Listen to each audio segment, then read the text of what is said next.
So I've made a few videos lately about Danielle Sith and the UCP's book ban to nowhere. You may have noticed them. But one of my followers, Daxolotl, made a really interesting observation that had never occurred to me before. They said, not having access to realistic stories is how trans people end up, we're going to change this word to fancified, because all conversations of substance on here apparently need to sound silly as hell. In another comment, they said, think about it though, the only representation that trans people have had has been from taboo encounters with trans women of the night, historically one of the few jobs they could have, and we're going to say a certain genre of video you could find on the internet. Stellar Witch, another one of my followers, said, that's probably why a lot of the slurs we get are corn related. This is one of the reasons why it's important to listen to thoughtful people who have experiences that you don't. Because as a gay guy growing up in the late 90s, when we got our Shaw at home cable modem that could do a whole 1 Mbps, I remember occasionally having websites pop up when I typed things into Yahoo, and sometimes those featured trans women, and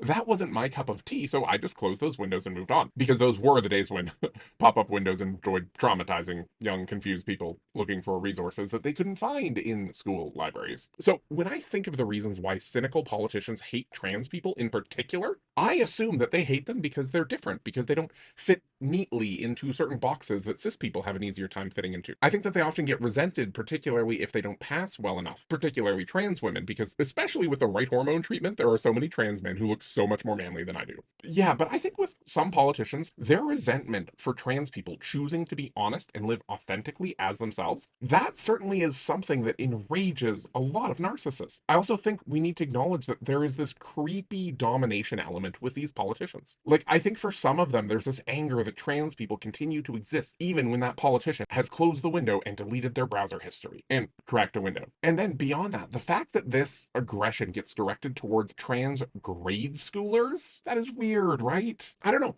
I feel like as a society, we need to start acknowledging that when people keep fixating on something that they see as connected to thrusty time, when they can't just leave someone alone who doesn't want to interact with them, I think we need to acknowledge that sometimes, whether it's pushing a pretty girl down in a sandbox because you're blaming her for the butterflies in your stomach, or when you're trying to legislate someone out of existence, those sorts of things are the sort of thing that nobody but the person who has those uncomfortable feelings can sort out. You can't sort that out by externalizing those feelings. You need to do the work inside you, not just terrorize other people. The solution isn't to just keep attacking people who, when you think about you have uncomfortable feelings.